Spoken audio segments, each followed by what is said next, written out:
សម្រាប់បាក់ឌុបឆ្នាំ2024ណាគេចេញ ester អញ្ចឹងសម្រាប់ ester គឺចេញសឹកគ្រប់ឆ្នាំទៅហើយប៉ុន្តែនៅក្នុងឆ្នាំ2024គឺមានកន្លែងពិសេសដែលបងប្អូនអរគ្នាគឺអាចនឹងមានការភ័ន្តច្រឡំនៅត្រង់កន្លែងមួយសួរកន្លែងណាកន្លែងនេះគេឲ្យអាស៊ីតនិងអាកុលដែលជាធាតុបង្ករបស់ ester ហ្នឹងណាគឺគេឲ្យមកពីដល់ពេលគេចំកណនីម៉ាស់ទទួលបានយើងត្រូវទាញមកតាមសម័យកាលបងមកចំនួនអត់ដឹងថាតើទាញមកតាមកន្លែងណាអញ្ចឹងកន្លែងហ្នឹងគឺជាបញ្ហាដែរបបាក់អញ្ចឹងនេះគឺយើងមកសិក្សាអស់គ្នាថាតើកន្លែងហ្នឹងបើសិនបោះជួបករណីម៉ូល2អញ្ចឹងយើងគួរធ្វើបែបណាអញ្ចឹងបើខាត់ពេលយូរយើងអានប្រធានសិនមកអញ្ចឹងគេថាប្រតិកម្ម ester កម្មរវាងអាស៊ីត A និងអាកុល B ហ្នឹងក៏ទទួលបាន ester មួយដែលមាន mass ស្មើប្រហែល102អញ្ចឹងសំណួរពេញនិយមណាបើសិនបើជាសរីរាង្គអាសំណួរទី1ហ្នឹងកំណត់រូបមន្តដុលឬក៏រូបមន្តស្ទើរលាតដែរអញ្ចឹងនៅក្នុងនេះគឺមានរូបមន្តដុលផងហើយក៏មានរូបមន្តស្ទើរលាតដែរប៉ុន្តែក្នុងលក្ខខណ្ឌគេបានប្រាប់ថាស្ទើរលាតរបស់ ester ហ្នឹងផ្នែកខាងអាស៊ីតហ្នឹងមានកាបូនតែមួយឯងសល់អាម៉ាគឺជាផ្នែកខាងអាកុលដែលវាជាកាបូនថ្នាក់មួយអត់មានខ្នែងទេអញ្ចឹងបើសិនបើយើងរកឃើញកាបូន4ឬក៏5អញ្ចឹងខាងអាស៊ីតរកតាមបង្គំមន្ទីរមានកាបូនតែមួយឯងសល់អាម៉ាគឺផ្នែកខាងអាកុលហើយខ្សែត្រង់អត់ខ្នែងហើយក៏យើងសរសេរសមីការសំយោគ ester ហើយសំណួរខចុងក្រោយគេគណនាម៉ាស់របស់អីម៉ាស់របស់ ester ទទួលបានបើ AD ស្មើនឹង 67% អញ្ចឹងកុំឲ្យខាត់ពេលយូរយើងមកធ្វើអត្រាកំណែទាំងអស់គ្នាតែម្ដងអញ្ចឹងនៅក្នុងលំហាត់របស់យើងប្រសិនបើក្នុងករណីដែលអង្គធាតុមួយគេឲ្យម៉ាស់ម៉ូលមកអញ្ចឹងយើងចង់រើរូបមន្តរបស់វាមានថាគឺចង់រើចំនួនអាតូមរបស់កាបូនអ៊ីដ្រូសែននិងអុកស៊ីសែនតែធម្មតាអុកស៊ីសែននឹងតែ2ព្រោះវាជា ester អញ្ចឹងរើកាបូនរើអ៊ីដ្រូសែនរើអញ្ញត្តិ n អាតូមរបស់សមាធាតុអញ្ចឹងជំហានទី1យើងត្រូវតាំងរូបមន្តទូទៅវាសិនឥឡូវយើងតាំងសិនមកតាំងរូបមន្តអីរូបមន្តទូទៅរបស់អីរបស់ ester ណារបស់ ester គឺ CN H2NO O2 អាហ្នឹងគឺជារូបមន្តរបស់ ester ប៉ុន្តែវាអាចអាផ្សេងទៀតឧទាហរណ៍អាកុលអាស៊ីតអីហ្នឹងគឺវាមានរូបមន្តទូទៅផ្សេងពី ester ដោយសារតែលំហាត់របស់យើងគេបានប្រាប់ថាវាគឺជាអីវាគឺជា ester អញ្ចឹងកន្លែងនេះយើងដាក់រូបមន្ត ester ហើយ ester មានម៉ាស់ម៉ូចំនួន102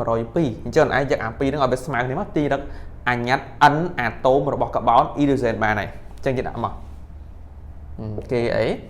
គេបានយើងបានហាមពាក្យដាក់តែខ្ញុំបានគឺអត់កើតទេអញ្ចឹង m អី MCN H2NO2 ស្មើនឹង m ឥឡូវសុំបូកមក 14n ណាគ្រូសុំបូកកាត់អានេះ12អានេះអានេះ12អានេះ2ទៀតគឺ14អញ្ញត្តិ n ដូចគ្នាបូកមែន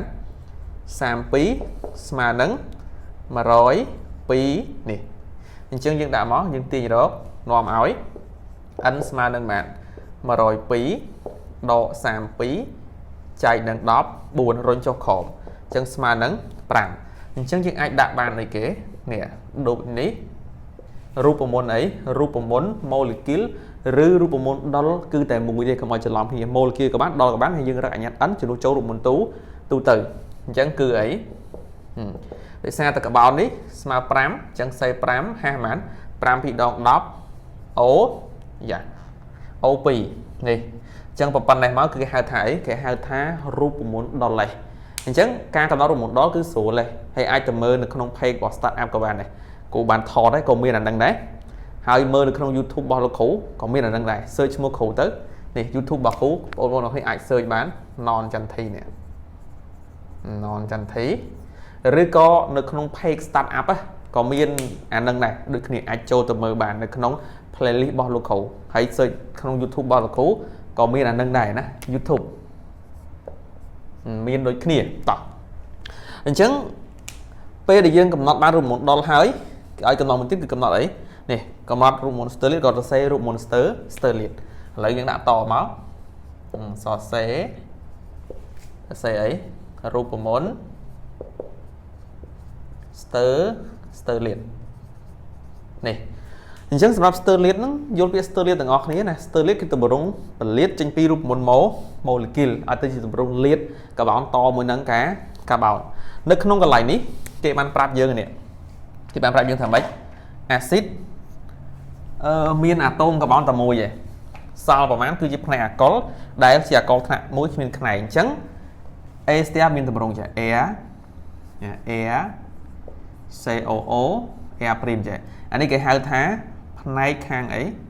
acid ខាងនេះហៅផ្នែកខាងអាល់កុល B អញ្ចឹង acid គឺថាកាបូនតែមួយឯងកាបូនតែមួយគឺរាប់ទាំងបង្គំនីតិមិនអារាប់បង្គំនីតិណាអញ្ចឹងកាបូនមួយអញ្ចឹងមួយគឺគ្រប់ហើយអញ្ចឹងអាលេយើងដាក់5ចេះមកនេះចេះមកហើយសល់ប្រហែលគឺផ្នែកខាងអីគឺផ្នែកខាងអាល់កុលនេះហេអញ្ចឹងយល់ប្រធានទាំងអស់គ្នាណាថ្នាក់មួយ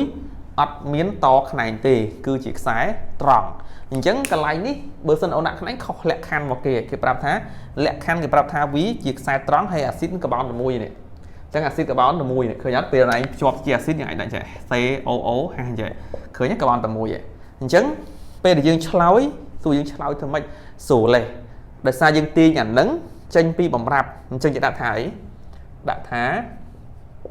តាមសមត្ថកម្មចេះរូបមន្តអីរូបមន្ត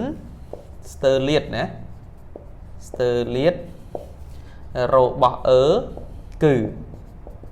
អីគេទៅសេចូលមកនេះគឺនេះសេតាមអ្វីដែលយើងរកឃើញមកសេ52សេ52សេ52សេ53ហើយបើសិនមកហៅឈ្មោះក៏ហៅទៅហៅឈ្មោះក៏យើងហៅខាងអីហៅខាងអាព្រីមុនឈ្មោះរបស់វាគឺបុយទីលមេតាណូណូអាតអញ្ចឹងប៉ុណ្ណឹងយើងចប់សំណួរមួយទៀតបាត់ហើយដល់ពេលសំណួរមួយទៀតគេឲ្យយើងសរសេរសមីការអីគេសមីការសំយោគអញ្ចឹងបើសិនមកយើងចង់បានអូនឯងក៏យកអាស៊ីតបូអាកុលមកបានហើយឥឡូវយើងមើលអេស្ទែរបស់យើងរកឃើញហើយឥឡូវគូសុំសេឡើយនេះសសេ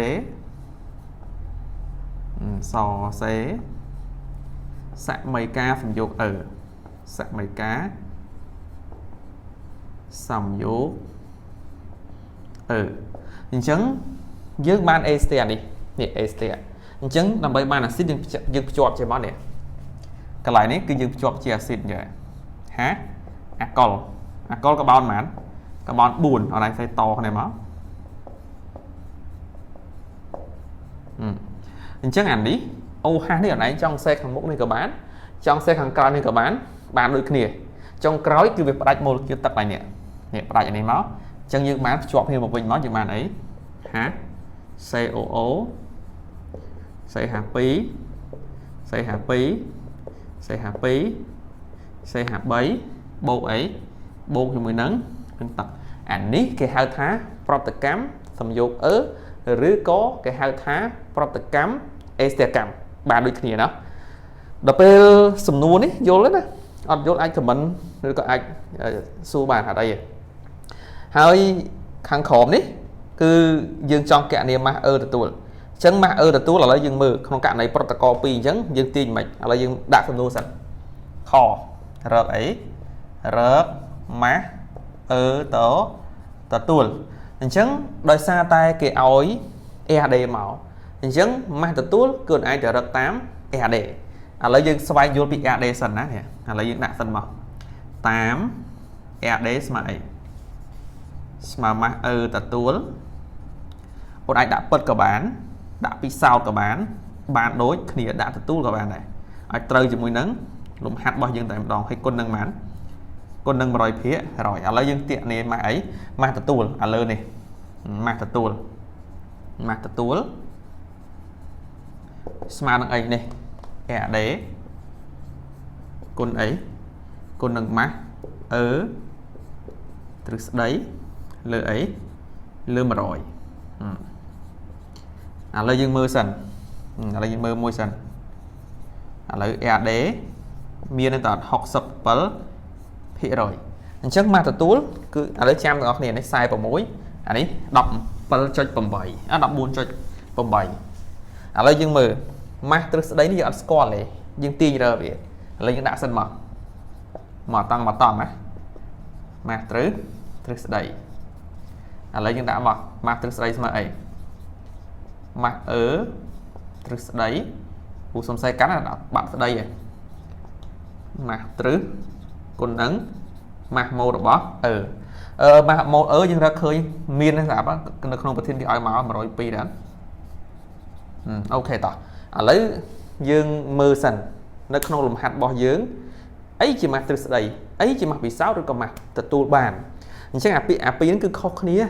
từ tu bán từ đấy rồi còn bị sao năng cứ chỉ mặc đại cái phơi chẹt đây không ti bị sao đại cái giờ tới bị sao tới cái giờ tới thằng tới tu bàn STF bật bọc ở bên dưới giờ axit năng cột đạo và phần nắng kẹo này tới sầm ngu tới tu bàn STF và phần nắng năng khả năngคือจะมาหรือจะมาตัวบ้านเราไปมาตัวđấyคือจะมามุ้ยประเภทได้แกะเนี่ยตามนะแกะเนี่ยตามรูปหมุนอันมาสมาโมลคนมาโมลนั่นเองอันนี้โมลละโมลคนมาโมลเราไปโมลอัดมิ้นตีนตามสมัยกาตามเลยอาซิดหรือก็อะกอลฉันมาได้ตีนตามสมัยกานั้นแกหาทำมาได้ชีกอตกมุนหรือก็แกหาทำมาหรือได้ยังไงคือยังอัดบ้านធ្វើការពិសោធន៍ទេគាត់ឲ្យធ្វើការកណនីនៅលើក្រដាស់ហើយចេញជាចម្លើយមកជាកទទួលបានប៉ុណ្ណឹងអាហ្នឹងគឺខុសគ្នាអញ្ចឹងម៉ាស់ទ្រឹស្ដីគឺជាម៉ាស់ដែលយើងកណនីតាមទ្រឹស្ដីដល់ពេលម៉ាស់ទទួលបានគឺម៉ាស់ដែលគេធ្វើពិសោធន៍ក្នុង lab អញ្ចឹងយល់ហើយហ្នឹងណាតោះឥឡូវយើងមើលនៅក្នុងលំហាត់របស់យើងគេបានឲ្យអាស៊ីតនេះប្រហែល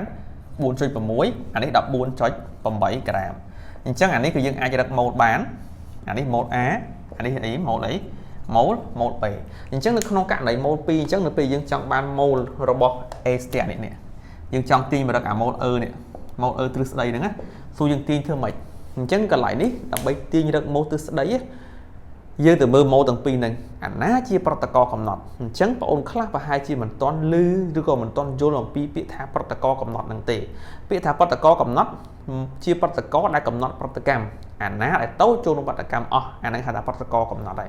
គូលើកឧទាហរណ៍ខេសមួយជាក់ស្ដែងចេះឧទាហរណ៍តាគ្រូមានលុយចំនួន 10000 រៀលអូនឯងជាអ្នកមើលវីដេអូរបស់លោកគ្រូមានលុយ 20000 រៀល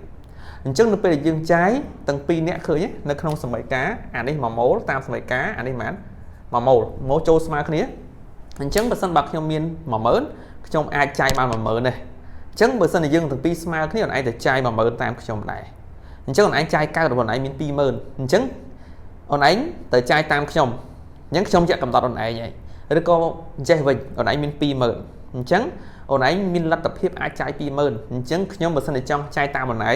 លុះត្រាតែខ្ញុំមាន 20000 ដែរបានចាយតាមអូនឯងកើតប៉ុន្តែខ្ញុំចាយបានព្រោះខ្ញុំមានតែ 10000 ទេអញ្ចឹងអូនឯងអាចកំណត់ឲ្យខ្ញុំ